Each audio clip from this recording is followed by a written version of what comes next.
Hello, everyone, and welcome to another episode of the SempreMilan podcast. I'm your host, Ollie Fisher, joined once again by Anthony Torgrud.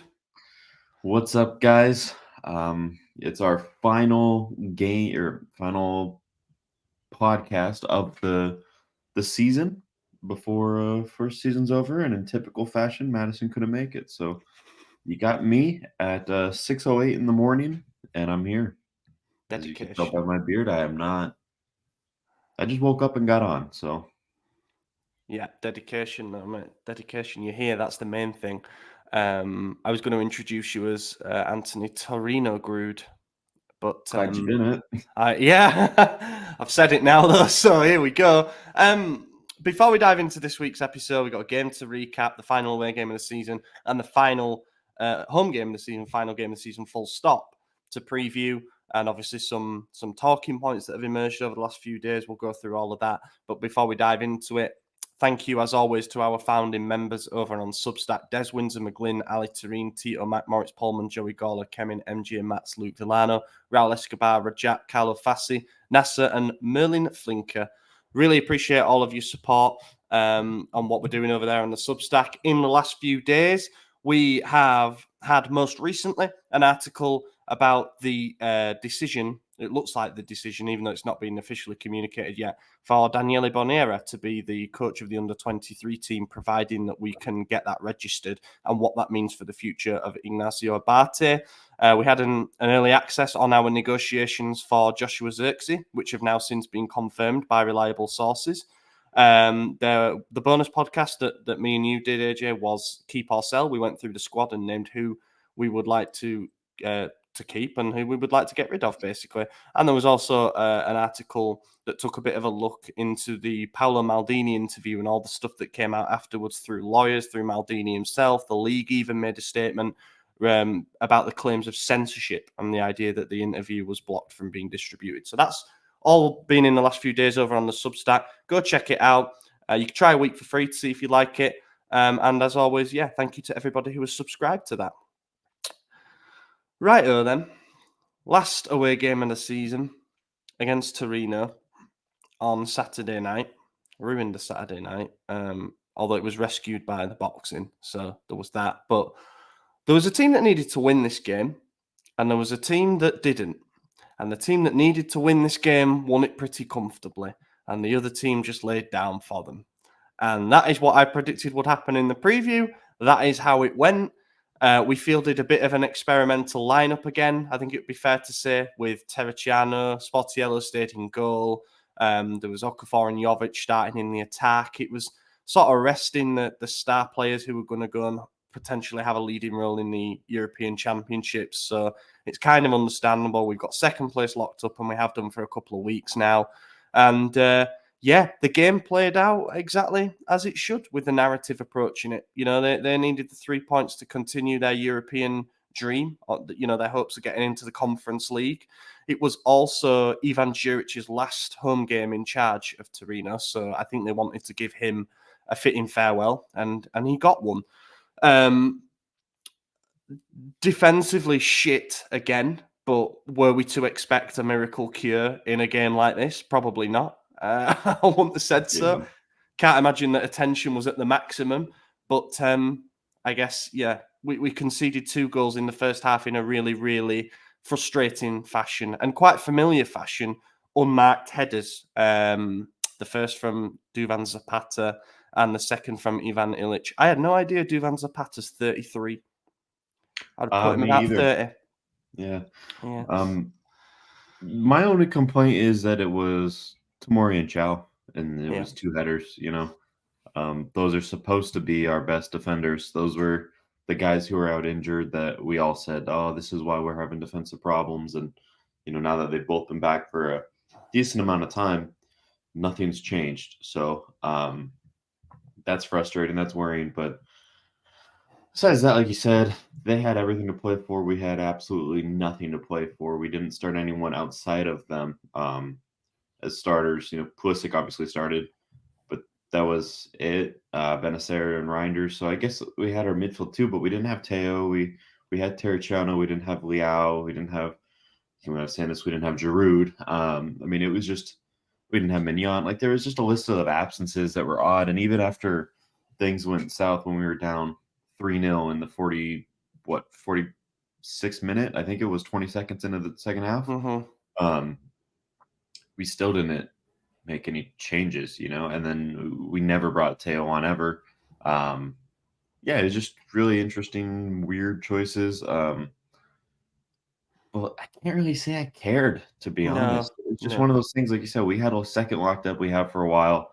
It didn't matter. It was just a chance for me to go to the bar with the boys and have a laugh. We were just cracking up about it the whole time, honestly. Like, we've checked out of the season just as much as the players clearly have also, so it is what it is. Yeah, that last line that you just said there, that's it. I said weeks ago, and I don't take pride in this because obviously with what we do running the website and everything that comes with it, we want people to be invested. But I've just had this feeling that everybody wanted to hit fast forward until the end of the season after the 2 legs against Roma. Because that's it. Like, what's the point if we're not actually actively fighting for a trophy, if we're not fighting on any front anymore, then we are just going through the motions, especially when we know that there's going to be some player turnover in the summer, and most importantly, we're going to have a new head coach. And I think we have unfortunately seen it reflected in the performances. The contrast to it is that we absolutely massacred Cagliari. They're a poor team. They've stayed up, as it turns out, but they are a poor team defensively. We put 5 goals past them. We put on a bit of a show for the crowd there. And it's almost as if the players sort of thought, well, that's enough. They've had their bit now. And that came after a 3-3 against Genoa, where we looked defensively as bad as we have done all season.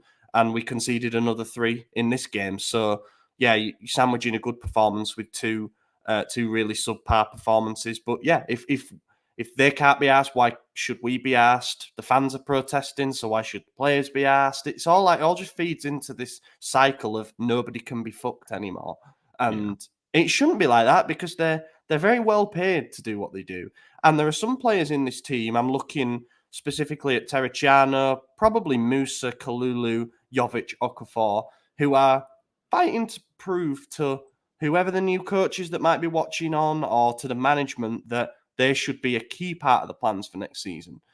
Some of them will be. I can't see most of them getting sold, but yeah. And then, you see the subs come on. Leao comes on, Florenzi comes on, Giroud comes on, and it's like, what are we doing here? What are we doing? It didn't change anything. Ricardo Rodriguez got a goal and an assist, so that hurt. It was his first goal since when? It was like with us against. Yeah. It was his first time ever scoring for Torino. So, yeah. And I believe it was also his last game for Torino, something like that. Or, well, this week will be his last game. His last home game for Torino. They said he's not going to renew his contract. So, yeah, he spent his entire 5 years there and scored in the penultimate game. That's it. We do need a deputy left back, actually. So, bring him home. Bring him home. Yeah, exactly. Yeah, and also the cross for that Zapata goal was absolutely gorgeous. I think it was a Zapata goal, or was it the second one? No, I think it was a Zapata goal. Yeah, it was a beautiful cross on the diagonal, glancing header. Look, I don't. We normally put out tactical analyses for games, and those of you who are eagle-eyed and look out for them each week might have realised that we haven't done them for the last 2 weeks, and that is because collectively we have decided, me and the guy who does them, that there is just nothing that we can deduce anymore from these, and there's no point like trying to extrapolate shit from a stone, and like there isn't anything there. Like the most insightful thing that I can say is that the midfield 3 to combat Torino's 3, which had Ricky more advanced. I don't think it worked. They weren't able to really establish much control. We actually had quite a lot of possession in the first half, and we moved the ball around fairly well, but just without any purpose. And you realise that there is nobody in that midfield who can grab the game by the scruff of the net. You expect a bit more from Reinders in the creative phase. He ended up drifting a bit too far wide. Benacer was kind of playing in an anchoring role. Musa was busy, but he lacks quality, to be honest. Okafor came close with one shot and generally looked pretty bright. But, he made way for Leao on the hour mark. So, whatever, I Jovic, don't remember his shot. I couldn't point to a single moment from He had one where he was on the left and he cut in on his right and he nearly bent it top corner, but it just went over by about a yard. That would have been a lovely goal had it gone in, but it didn't, so it wasn't. And Jovic did nothing, once again proving that he really struggles starting games up front on his own. When you really wanted that, so it's difficult because you're playing against three centre-backs with Torino. We know who they are. It's Bongiorno, Messina and Tameze, who's a converted midfielder. When you're playing against a back three, you need that front three, especially when Giroud isn't there as a target man, to play close, to play off each other. And they were way too isolated. Every one of the players was isolated. Pulisic didn't have his best game, but he didn't get on the ball enough. He didn't get in good positions enough. So he won the penalty and he got assaulted in the process. So you've got to give him credit for that. That was potentially, I don't know what was funnier, the tackle itself or the protests afterwards. Yeah. I mean, so when he goes down, mind you, he's completely being choked. It's a full-on clothesline, choke slam, whatever you want to call it. He gets thrown down. The look on Christian's face after it happened was so like, are you fucking kidding me? Like, there's no chance this doesn't get called.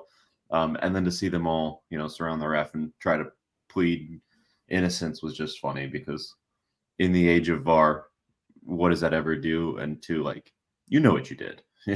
You can't pretend like no one does that and thinks, yeah, this was fine.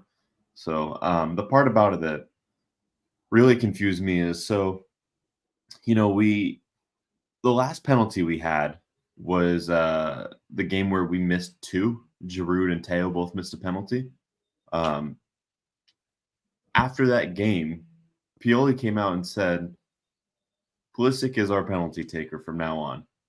Our very next penalty, granted, 10, 15 games later, whatever it was, Benacer takes it. And Pulisic won the penalty. Yeah. We didn't get it. So, I don't know. I mean, it's not like he needs it. I think it's probably better that he's scored like 15 from open play. It definitely sounds nicer. So, whatever. Just let Benacer have it. Find a little bit of form. But, yeah, I don't know. I just thought that was interesting.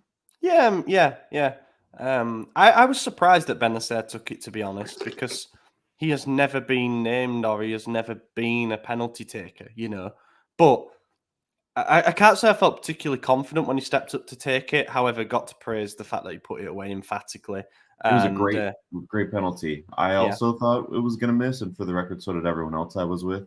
I think it was just because we were down by 3, and they're like, what the fuck is going on? Why Benacer? Like, we all assumed it was going to miss, and then it was like, no, that was nice. Yeah, and thought maybe that might spark a little something, but it didn't really. The rest of the game sort of drifted out with us not having much quality.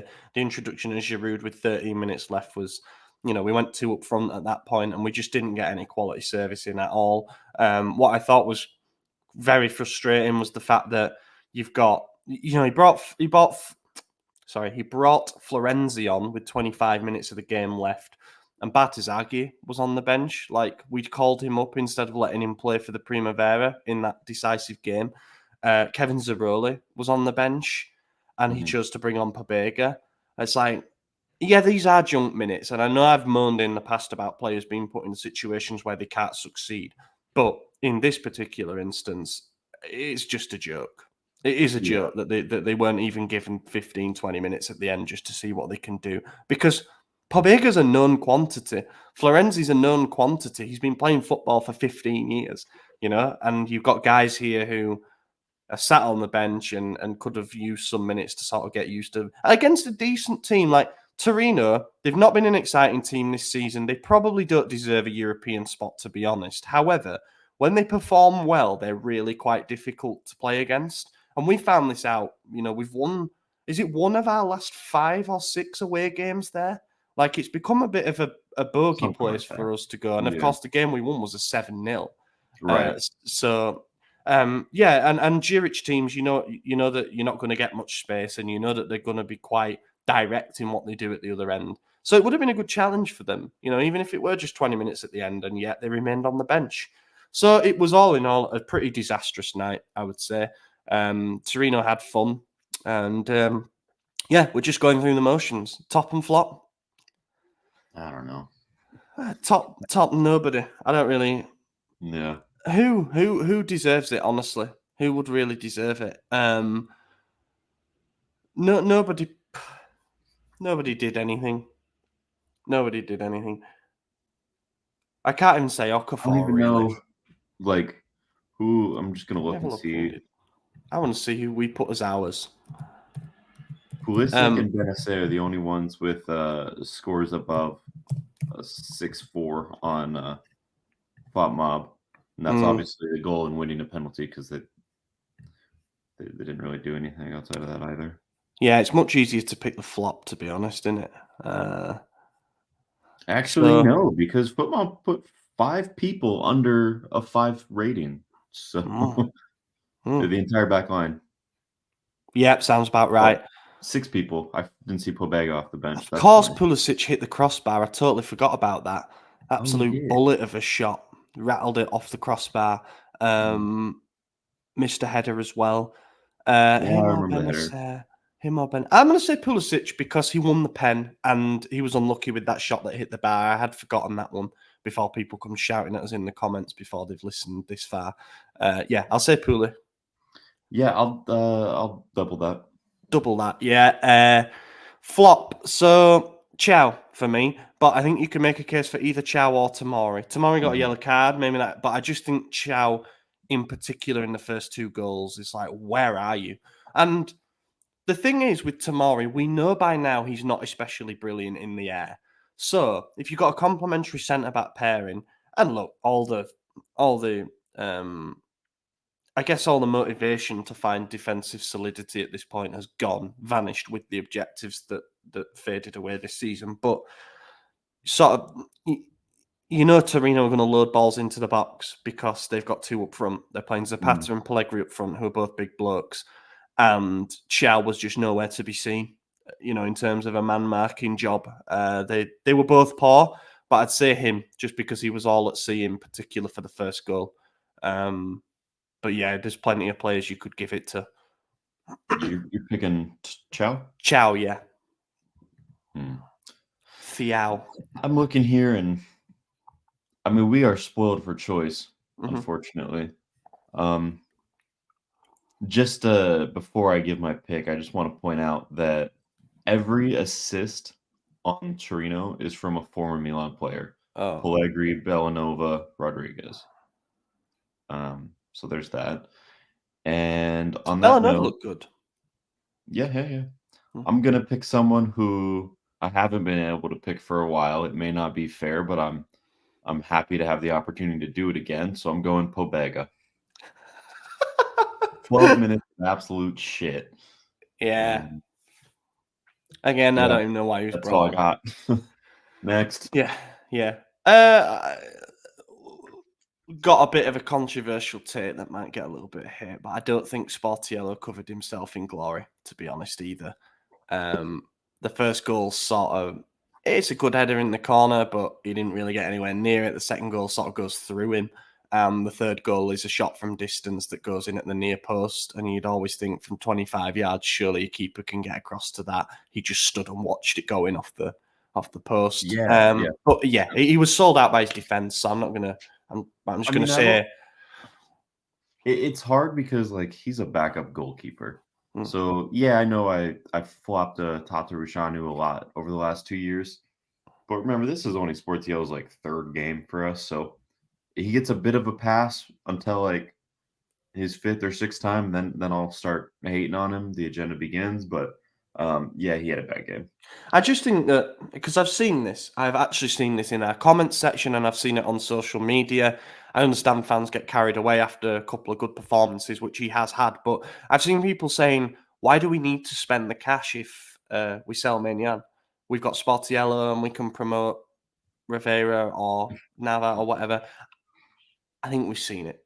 I think we might have seen it there, Anyway, let's move on. Salernitana. So the headline for this game is nothing to do with what's on the pitch. It's going to be the last game for several people. We start with obviously the head coach, Stefano Pioli. This is almost certain to be, and I'm going to say almost certain until it's officially communicated, but it's almost certain to be his last game in charge of Milan. It is going to be definitely the last game for Olivier Giroud and Simon Kier. And there is a couple of others as well. Caldara, obviously, but we don't even really count him. Even though he's been on the bench for the last few weeks, ironically, we can't really count him as being a part of what we've had going this season. Yeah. And it's technically Jovic's last game until he potentially pens a renewal. And I thought that might have been done by now. So who knows? It might actually be.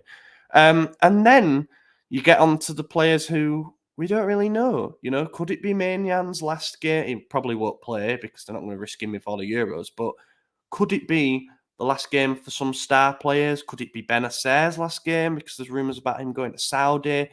It's going to be an evening of giving him the penalty. Oh yeah.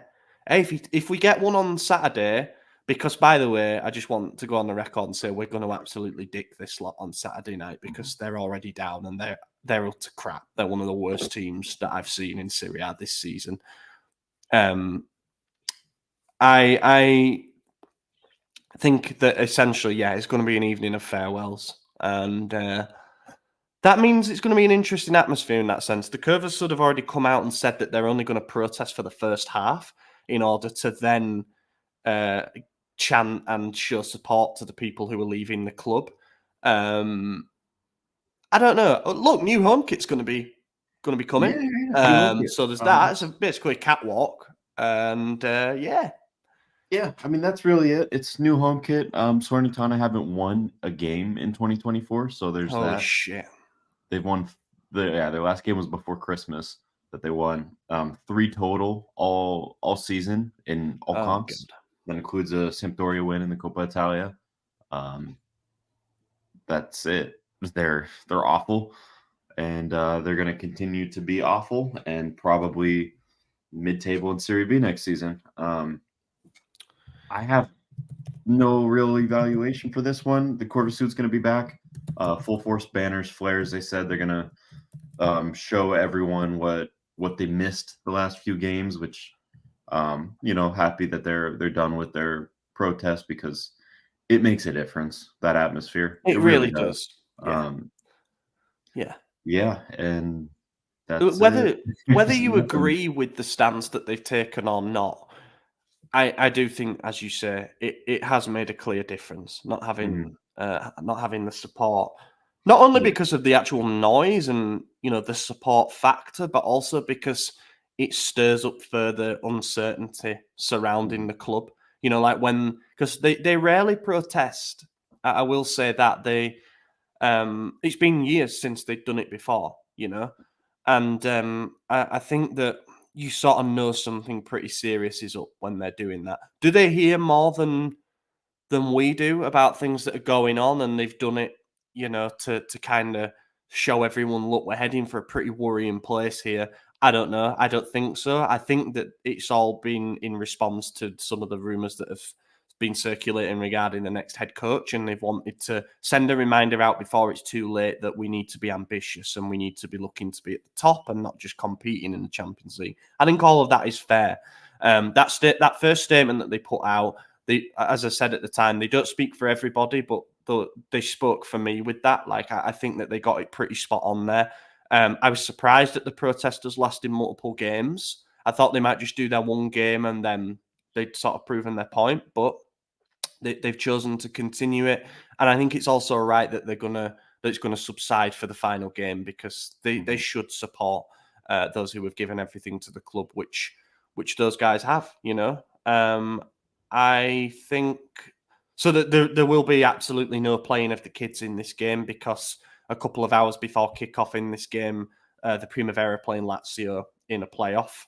Mm-hmm. We got in thanks to drawing 3-3 with Torino at the weekend. We were 3-0 up in the second half, and they scored 3 times in 7 minutes. So it got pissed away, but thankfully we hung on. And we're in the playoffs.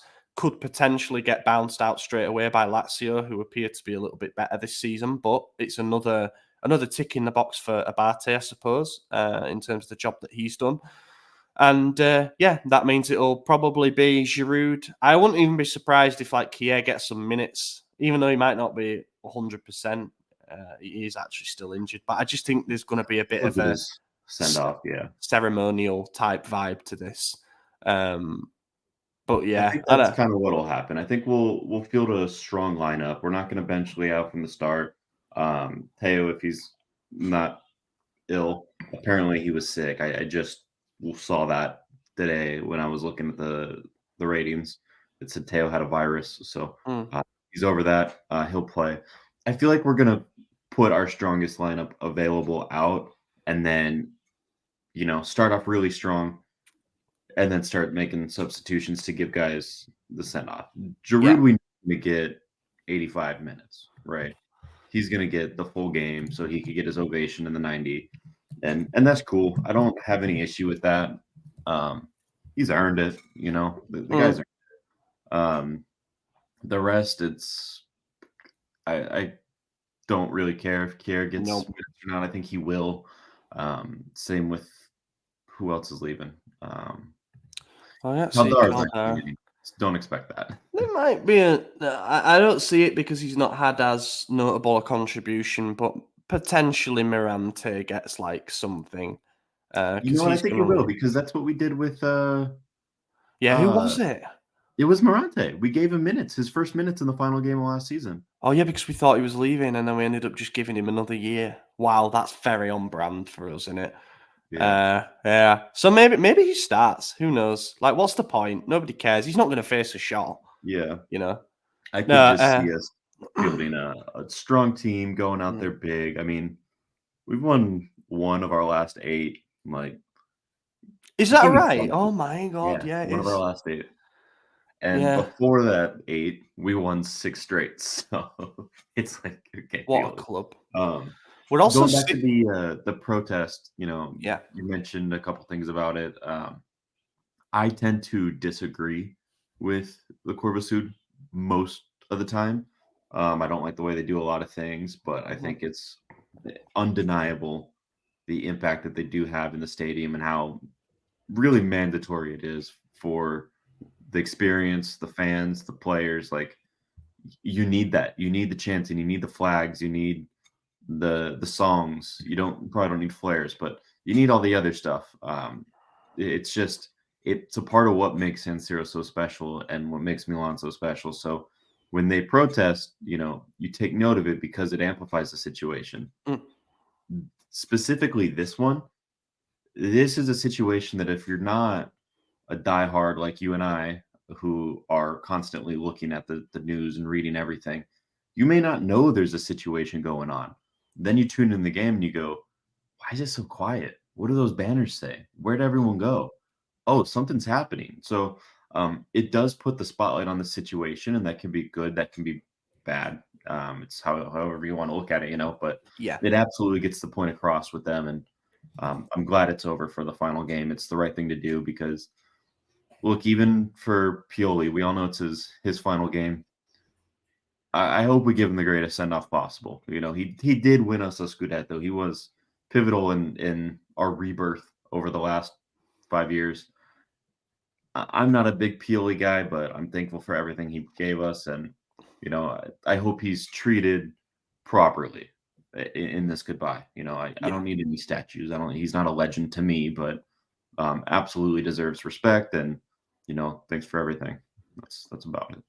Yeah, I agree. I think he will get a brilliant send off. I feel like it's sort of been like a pendulum. The fan base has been divided throughout his tenure, and it's swung both ways because we've been on streaks that have been good, and we've been on runs to the Scudetto, the Champions League semi-final, and they've been combined with bad stretches domestically and stuff like that. It's all been a sort of roundabout with him. But I feel like the fan base finally are all on the same page going into his final game, ironically, which is that it's the right time to part. He deserves recognition and, as you say, respect for everything that he's done for us and for the way that he's conducted himself throughout. He's been nothing but a professional. And yeah, he deserves a good send off and he deserves the applause and everything. As you say, he won't get legend status despite the number of games that he's coached. He's up there among some legends, but one trophy, unfortunately, it doesn't get you in that illustrious company, really. It'd be interesting to see where he goes next. There's talk of Napoli, potentially Atalanta if Gasperini leaves for Napoli, which I can't see why he'd do. Bologna if Motta goes, which I think he will. Fenerbahce, the latest club linked, which is funny if he goes back to reunite with Krunic. I think we as fans need to be prepared for him to do well in his next job, because I think he will. I think he is a galvanizer. I think he does get, he picks up the pieces from broken clubs and puts them back together, at least for a bit. And yeah, I wish him the best, genuinely. Like he's clearly demonstrated and felt a strong attachment to us. He got a tattoo after winning a Scudetto, for example. There was the whole Pioli's on Fire song, and I think that which has been robbed by every fan base in Europe, by the way. Yeah, I know. Well, it was robbed initially by us. The first team to sing it was Will Griggs on Fire, who I don't know where he is now. I don't know who he is. Non-league football. Yeah, and one thing I will say is that I don't think it ever got as toxic as it did in the first few days that he was hired. You know, he arrived to a protest because everybody wanted Spalletti, a sliding doors moment and everything. And there was the 5-0 defeat to Atalanta, and everyone thought that was it. He wasn't even going to last the season. Then Ranić comes along, and we think that that's it. He's going to be out the door. The results kept him his job, and then, we've had what's followed since. And I just don't think it's ever really got... I don't think people hate Pioli the man. I think they just hate the shortcomings that he has as a manager. And now it's time for us to look to the future. And it's, half a decade. It's a long time. We are entering a new era. It is a bit of a case of the grass isn't always greener, especially with some of the names that have been linked. However, I still think it's the right time for fresh ideas and a fresh staff, and sort of for the players to get a different set of eyes on them. But yeah, in terms of Saturday, I'm sure it will be a very nice send-off for him. Right. Prediction. 4-0. 10-0. We're smoking them. No. Honestly, it could be fairly close, though. Yeah, I think 4-0 is a good one. 5-0 is possible. Probably going to be a 2-1. Just, I don't fucking know. Who cares? We are 6 points above Bologna in third as well. Not that has any relevance, but it shows how... 3-3. They blew a 3-0 lead to Juventus yesterday, apparently. I didn't know there were games on. That's how checked out I was. I didn't watch third versus fourth. The league did a really, really good job promoting that game. As in, there was a lot of build-up. There was all these graphics. I get it. It's like Motta against his future club, and Allegri's gone, so it's some random Montero guy in charge of Juve. There were some funny... I know, yeah. There's some funny storylines to the game, but I was just like, it's a mid-off. It wasn't really...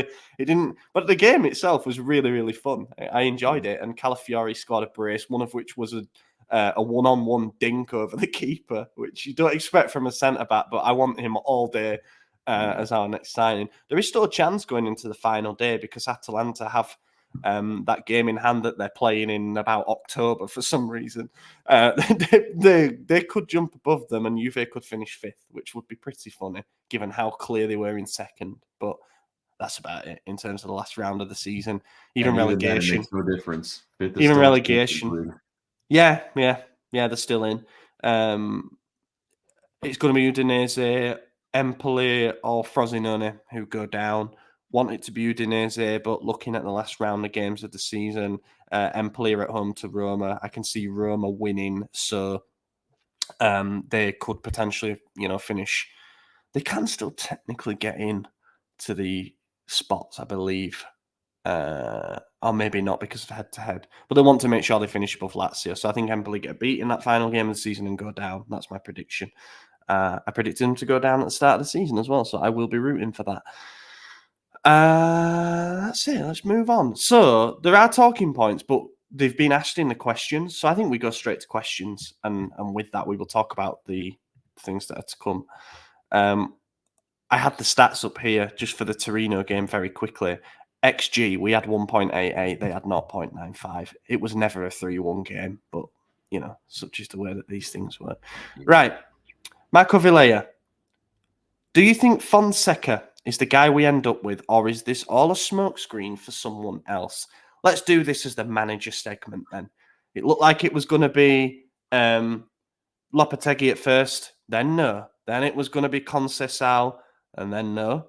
And now it's going to be Fonseca, but things have gone a little bit cooler because apparently he's got a renewal offer on the table from Lille. De Zerbi's become available, although there's nothing really concrete on that front. Still not talking to Conte. Van Bommel remains in the background. Like, where do you think we're heading with this? I have my own theory. I don't know. I mean, I think the thing is, everything in the media about who is going to be manager next, it's bullshit. I don't think anyone knows. I mean, I think even Vitiello said, like, we're all just kind of grasping at straws here. Like, no one actually knows. There's like little tidbits of leaks going out here and there, and some of it's planted misinformation. Some of it might be slightly true. At this point, the Curva might have protested the Lopetegui appointment, which very well could have never been happening anyways, you know? Like, we have no idea. There's been so many managers over the last month and a half, 2 months, that it's like, wake me when it ends.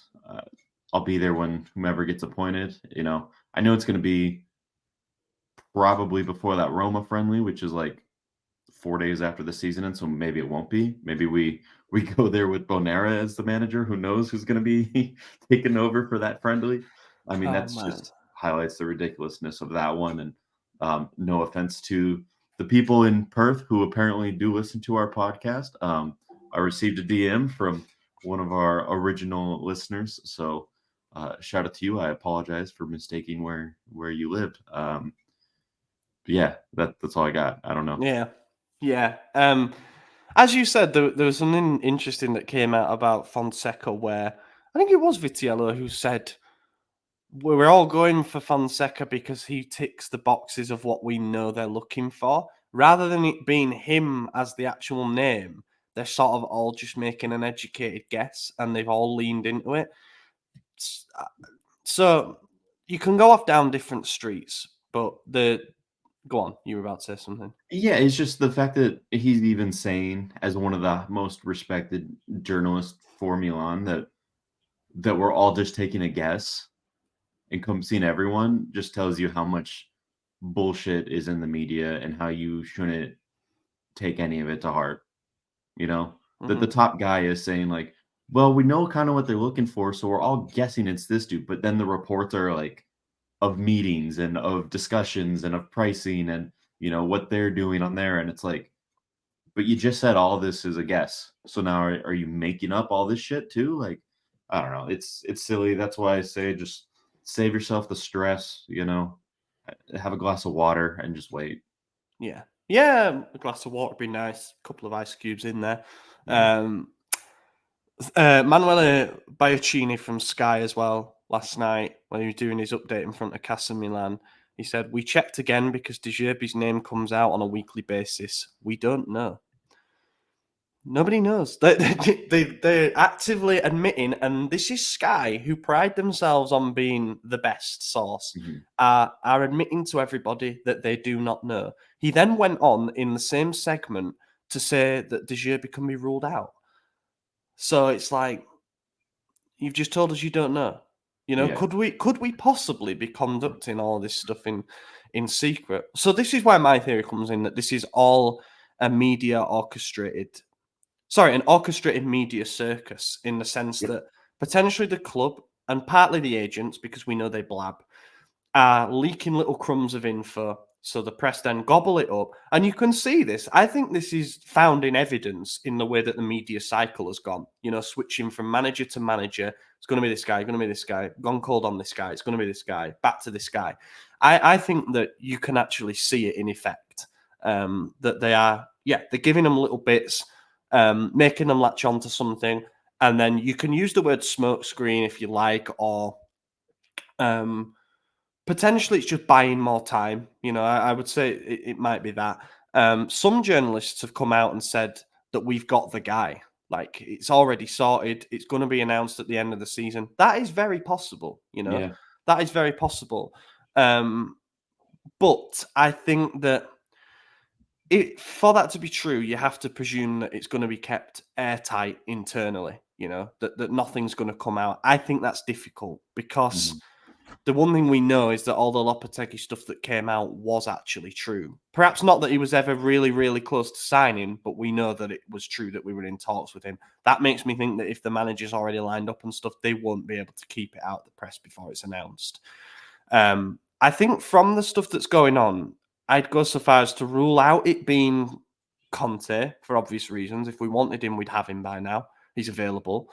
You could rule out Matt Van Bommel for the same reason. It's already been announced that he's leaving Antwerp. I feel like if we wanted him, it'd have been wrapped up by now. De Zerbi, you'd expect to have heard more about by this point, and I think there's an inherent risk factor with hiring him that the management are not willing to take on. Fonseca, I can't bring myself to get invested in it because if Fonseca has actually told us to wait, because he's got other offers to evaluate and stuff, then we might as well just wait for Conceição, who is on paper the better candidate. If Yeah. it's going to be a case of we have to wait until the 26th of May, after the final games of the season, for us to find out who can actually come, then you go for the better guy. And therefore, if we're willing to wait for Fonseca, then we'll be willing to wait for Conceição, who is the better guy, So I think that's my gut feeling, is that it comes back to him. Yeah. I think the one thing that is consistently being leaked is a foreign manager. Mm. And I think a lot of that takes the scent off the trail, because when you say foreign manager, it could be anyone. How many managers exist in the world? Like, it could be anyone. If you narrow it down, if you say, it's someone in Serie A, okay, that makes it one of 19 coaches. It's someone who's Italian, okay, that makes it one of 150. It's a foreign manager. Oh, there's 7.5 billion people on this planet. It could be Could be anyone. me or you. Probably is.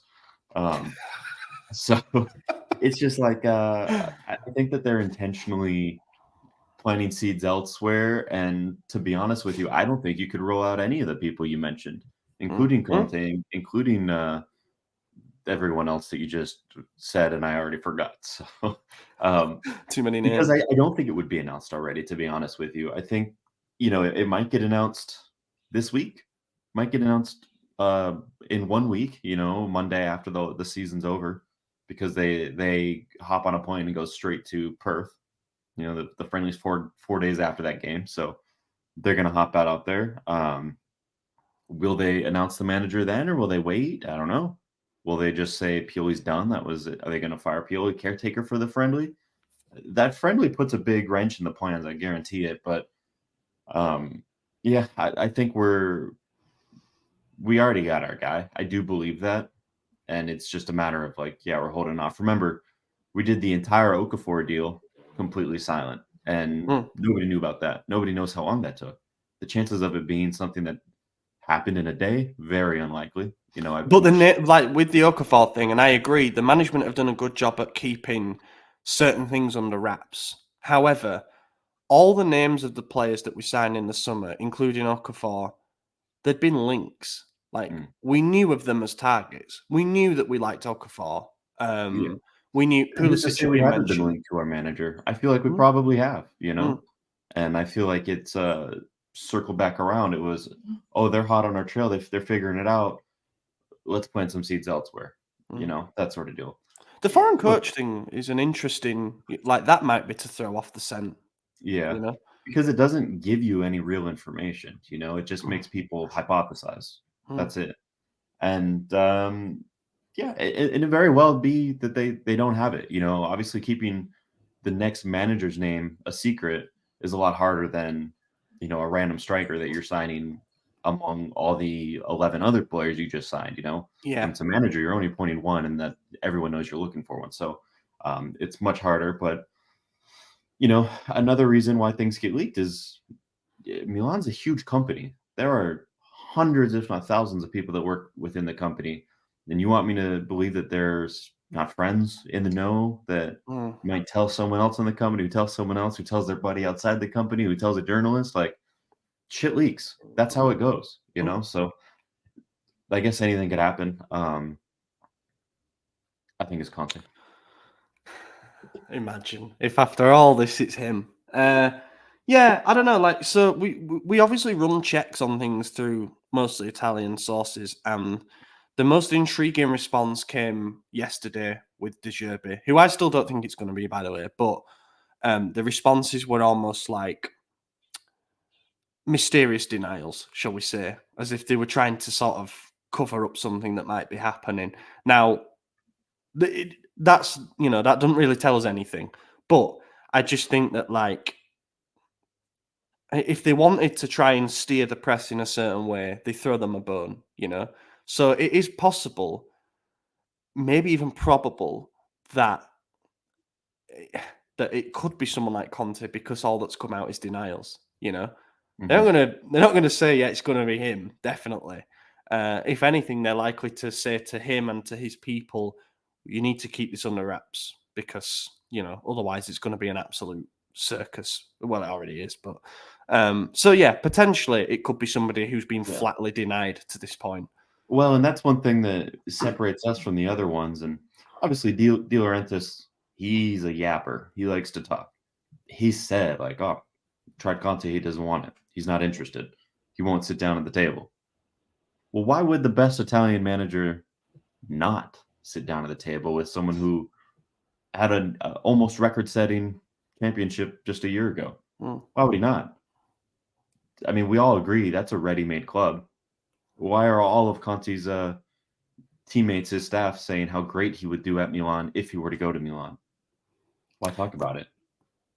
Well, yeah. I mean, they were asked for a start. I think they're trying to.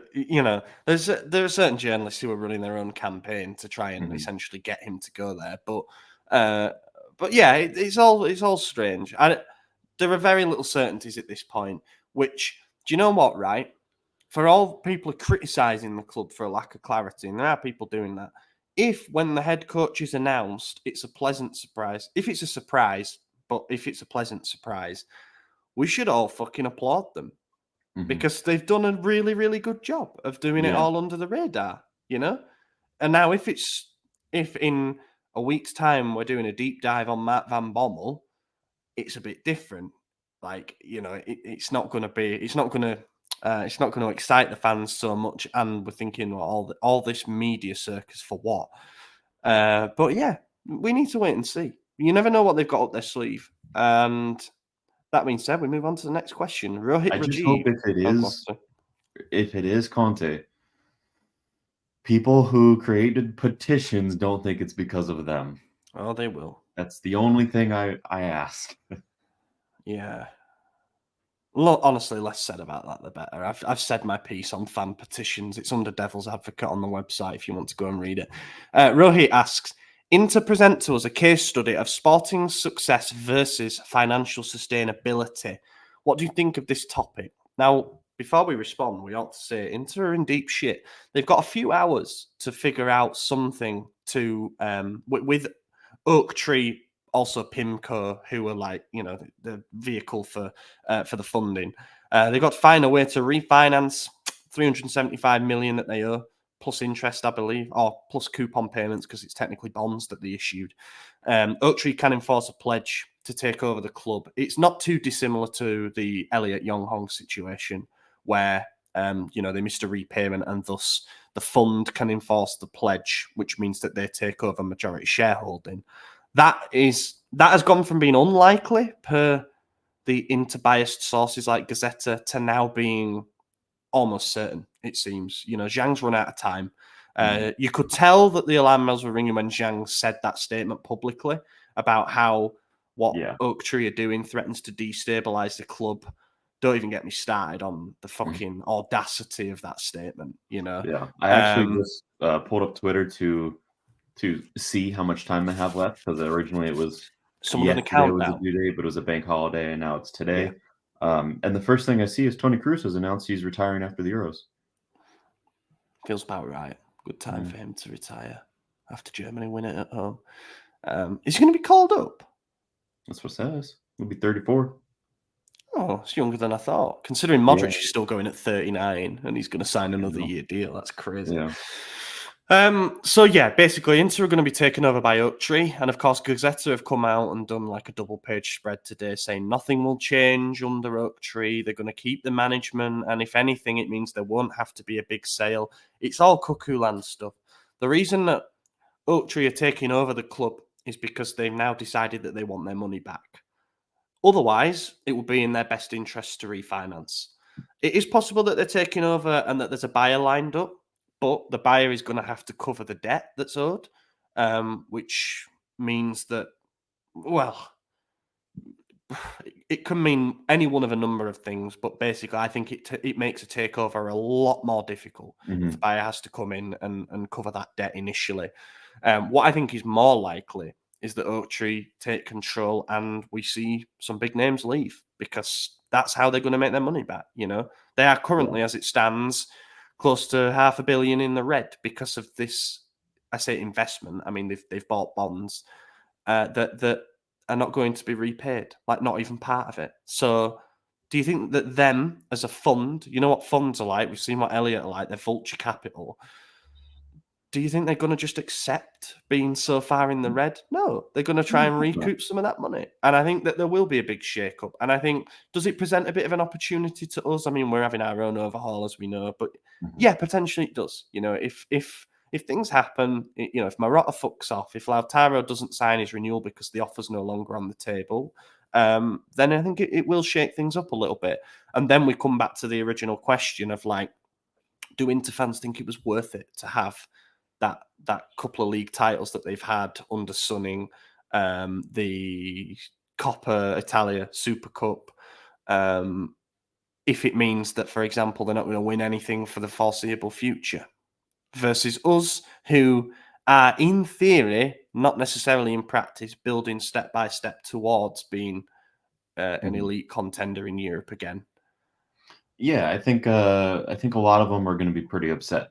There's going to be all the people. You're going to see a lot of thank you Sunings, thank you Shangs, and rightly so. You know, they did win a lot of trophies with them, and that's great. But I think when you're 600 million in the hole, you just repossessed an asset that you never wanted.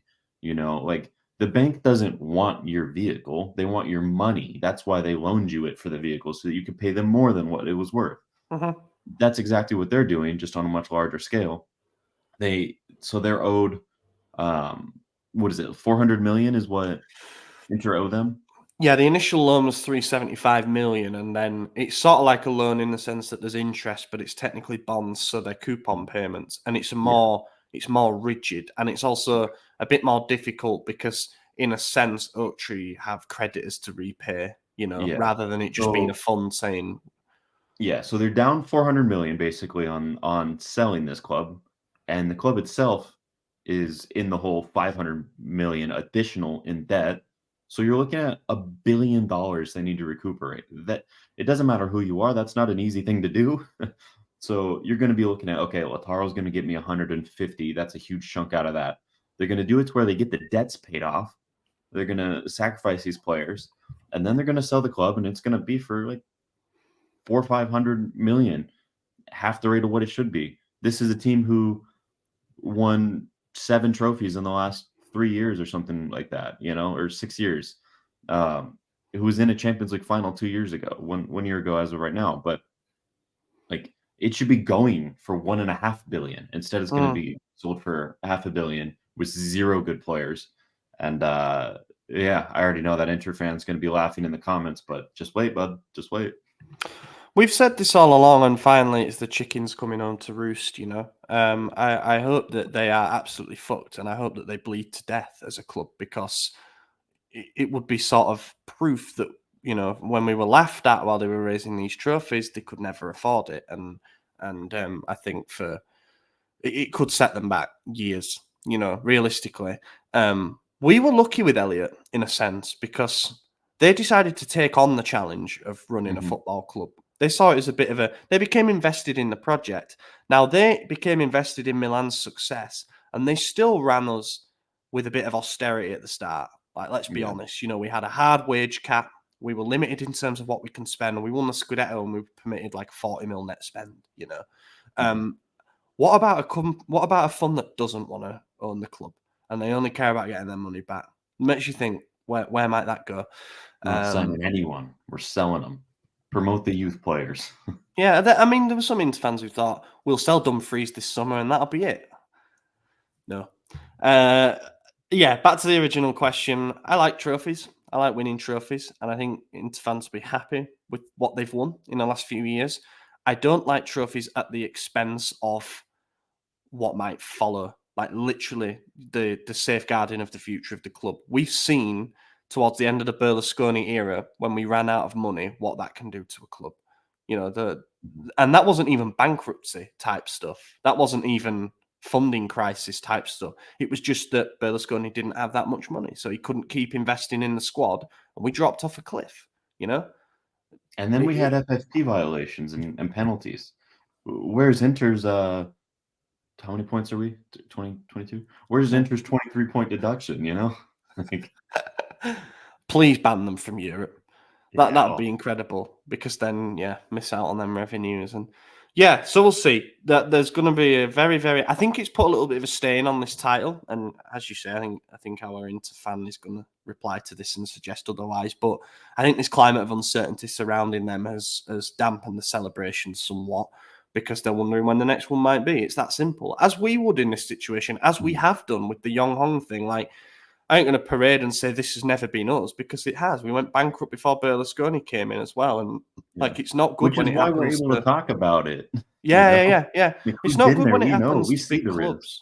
Like, it's not good, because you look over here, for example, Premier League, there's no club that's ever going to be at risk of this kind of thing happening. It's just not going to happen. Something would have to go massively wrong. Like, even Everton, who were widely regarded as the worst run Premier League club, they're never going bust. Like, they're never going to run out of money. Like, they get relegated eventually. I mean, they've avoided it 3 years in a row. But they get relegated, they're in trouble. Oh, of course they are. Yeah. They've got a new stadium though that's paid for, and like they're still able to invest hundreds of millions in infrastructure. Like, it's not a straight up problem with the source of funding. Whereas Zhang's gone AWOL. He hasn't been seen in the country for 8 months. Sunning are in shit. Like, this is what happens. I suppose this is some of the risks of foreign ownership. But I like trophies, but not at the expense of the club. Final question then, because there's a few things about the Xavier Crisan asks, can you please talk about the improvements Chiao would bring to Real Madrid's defense using the Benny Hill theme song in the background? That's really good. Yes, sell if the right offer comes in. Giovanni Pisani says, I'm just glad Terracciano's still alive. Gregory Peck says, next season, SempreMilan meet up away at Como. Yes, that would be sick. I really want to do Como away. Well, really, I can tell you, Madison's already started the text chain with me. You weren't included in that one. No, that's fine. So if he's going, I won't bother then. You guys can enjoy the trip with him and then just cancel a week before. And everyone will buy refundable tickets but me. And then I'll just lose $800 again. Yeah. Anyway, less said the better on that one. And Venezia might come up as well, so I'd like to do Venice and Como next season. What if they're back to back, dude? Just do a month. Just so good. Well, you could go home and come back. Yeah, let's just do it in a day. Yeah. Final thing from football, Karim. Top man Karim. Very, very good creator in the Milan sphere. Maldini said this 2 years ago. This was January 23rd, 2022. He said, in this transfer window, we will not have the availability that is required to make a signing like Vlahovic, who went to Juve in that window. But let's see at the end of the season. Karim continues, why is the current management gaslighting us into thinking we don't have the capacity to pull a big, big fish? 5 consecutive Champions League qualifications now, plus 1 deep Champions League run. Well, that's because the guy who made that quote signed players like Origi, who are now officially coming back to us on $6 million a year wages. And we got to offload him. We got to offload CDK. We got to offload Salamakers. A lot of these players are having their buyout options activated, but Ballatore is not. Origi's not. You know, we're getting shit players back that old boy Maldini decided to buy and honestly, kind of increase the wages. So Origi to Saudi is like, surely that'll happen. I really hope. It's I very think we're hard. going to end up just terminating his contract, to be honest with you. I He didn't don't score a think we single can goal for afford to. Forest. Not a single goal. You got He's one more for in the us. League Cup, actually, or one in the No. FA Cup against Bristol City, and it was like a deflected shot. Yeah. Oh, very funny. Yeah, no, I don't think he did well there. Ballatore hasn't been seen for months. Like, he played a bit in the League Cup, and that was it. There are other players coming back as well, but, you know, those are the main two. If we can get rid of them, it's fine. Origi to the MLS actually seems to be something to I could watch, see and that. Yeah. I would love America forever if they bailed us out of that. Like, I'm not even joking. 4th of July, I'll be out there with my I'm just flag worried on. it's going to be DC because they got Benteke and they have like a Oh, yeah. weird designated player status that's expiring on him, and that means he might be leaving because of some weird rules in MLS. And I don't know, which means we need a new striker, which means we're going to get a European flop, which means it's going to be Origi, and I'll never watch a game again. Yeah, sounds totally fair to me. I've actually forgotten what the original question was. Why can't we pull a big fish? So I think I don't think they've ever told us that we can. I think they've told us that we're not even in the race to begin with, if that makes sense. If we had have been able to formulate the same package for Vlahovic, then he might have picked us over Juve. Like, he genuinely might have done. Because we do appear to be a more stable project. We're going to finish higher than them again. But we don't even put ourselves in the race for these players. You know, as you said, we sign Origi instead. Our marquee signing is a young player who's still got a lot to prove in CDK. This summer's going to be different. I think we're going to have to back the new manager by letting them bring in, you know, some of their own guys, which is, if it's Conceição, if it's Fonseca, whoever it might be, I think it's only fair that you let them put a bit of a stamp on the squad. Also, we have to spend big on a striker. Like, there's no getting around that. So that's why we're in the Zerbi race. That's why we're being linked with Sesko, even though I don't think that's going to happen. Even Jonathan David seems to be a hot prospect again now because he's scored so many goals in the second half of the season. Garassi, people are saying, no, I definitely don't want Garassi. He scored 30 league goals in 30 games this season. So, like, we're in there for the names that are big. And I think that we'll have to sign one of them this summer. Like, there's no avoiding it. As for previously, I know Maldini has been vocal on a couple of occasions, one of which I think led to his eventual sacking after the Inter Champions League defeat, said that, like, we can't keep doing this. You know, eventually we need to push the boat out and invest in the squad. The owners will know that they'll have had a vision in mind of sort of what point we need to get to before we can really splash, because we're still under a settlement agreement and we're still being watched like a hawk when it comes to financial fair play and all that stuff. But the other thing is, like, we did invest big in the squad this summer. How many players did we sign? Like, 10. If we were to spend all that money on one star striker, be it fucking, I don't know, Lewandowski, like, just say, for example, Holland, we got the greatest striker in the world right now. Spent all that money on him. Cool. Now we need 4 midfielders, 3 defenders, 2 wingers, you know, a couple midfielders, backups as well. Like, and we're not going to have that money. So then when Holland doesn't perform for us because he doesn't have this supporting cast to do anything, everyone's going to say, why would we spend all this money on this one player when we have all these other holes? Like, fans will never be happy. So we got to take it one step at a time. And honestly, when you look at Giroud's contribution over the last few years, and you look at all the holes we had going into last summer, you weigh your options. Do we need to fill these holes and hope that Giroud can carry us for one more season, or do we replace Giroud with a star and hope that his goals are enough to carry us through one more season with these 6 other holes? And I think if the option is spend 100 million, plug 1 hole, or spend 100 million, plug 6 holes, I think we all know what option they're going to take. So, I mean, we got to be a little realistic with it. We can't expect to get every single player we need in one summer. You know, we're building, like you said, step by step. We're getting there, and we still have needs for a new center back, a new right back, a new number 6. Like, there are other needs in this squad. So if we spend all out on a striker because that's what fans have been begging for 4 seasons now, did we fix the defense that's been leaking? Did we fix the midfield that can't string together 6 passes? Like, there's gonna be holes no matter what we do, and we're just gonna have to be realistic with our expectations. They're not all gonna be full if we spend a lot of money on one player. Absolutely, yeah. Yeah, you're right. It's a job of prioritizing. Like, this is why the directors are paid good money to do what they do. And, we all think about it in FIFA football manager terms. Well, not all of us, but like you have a tendency to think you got a fixed budget, spend it on this, this, and this. But financial position wise, we're obviously in a good spot. And I think people are fed up of hearing about how we're financially sound more so than our rivals while they pick up trophies. So I think the management know that this is the summer to do it. We are permitted to make, I believe, around 60 million losses, and we are on course for over 30 million profit. We're going to make some sales. We could be looking at a budget, as in our net spend. We could be in and around the region of 100 mil. So that gives you the opportunity to go out and sign players that actually make a difference. What people want to see is a leveling up of the project.